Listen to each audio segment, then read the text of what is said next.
Hello students, welcome to Suchitra's classroom.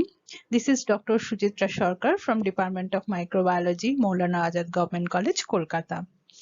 Today I am going to teach you one important topic of biochemistry, that is metabolism, basically carbohydrate metabolism. This is well known as in the name of aerobic respiration or cellular respiration. Now let us uh, go to find out what do you mean by aerobic respiration.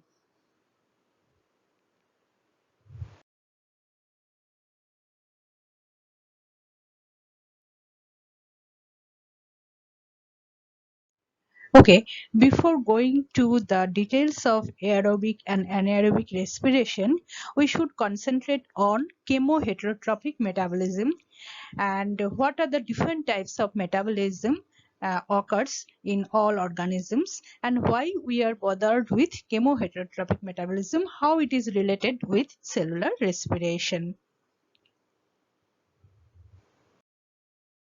Organisms basically use two types of energy source, either chemical or light. If they use light as the energy source, then they are called phototrophs. If they use chemical as the energy source, then they are known as chemotrophs. Now, other than energy source, there are different types of carbon source that they can use.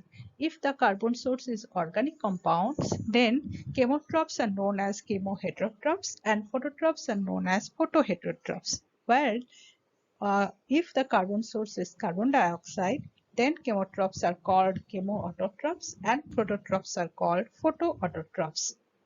Now, chemoheterotrophs are the organisms who uses organic compounds as the carbon source and chemical as the energy source. Now, when they obtain energy from breaking down of the organic compounds, they actually finally undergo some series of oxidation reduction reactions where the final electron acceptor may or may not be oxygen. If they use oxygen as the final electron acceptor, then they undergo aerobic respiration, and if not, then they may either undergo then they either complete the anaerobic respiration or they use fermentation to obtain energy. We know that ATP is the energy currency. Why? Because the ATP molecule contains the high energy phosphate bonds. Now, these high energy phosphate bonds actually requires high amount of energy to build up, and if we break down the high energy phosphate bonds, then we get energy. So ATP is formed by the phosphorylation of ADP, and the formation of ATP from ADP is the reaction which requires huge amount of energy. Energy required for phosphorylation of ADP to form ATP may come from different sources. If light is the source of the energy for phosphorylation, then it is called photophosphorylation. If the energy came from a series of oxidation reduction reaction which occurs in the electron transport chain, then that type of phosphorylation is known as oxidative phosphorylation. And the final is substrate level phosphorylation, where the energy required for phosphorylation comes from the breakdown of high energy bonds present in an intermediate molecule of a metabolic pathway.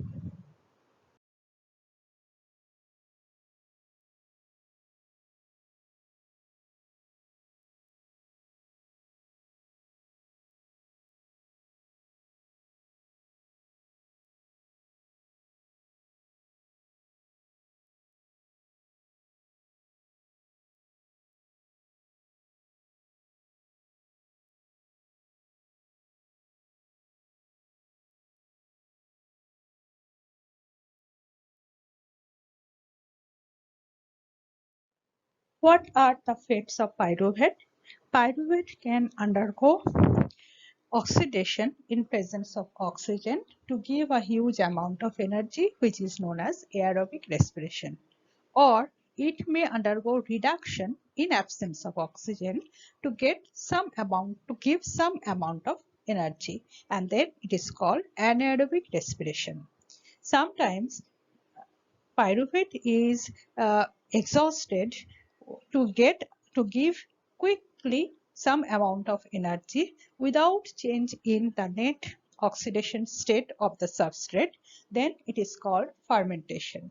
Fermentation are of two types, either lactic acid fermentation or ethanol or alcohol fermentation.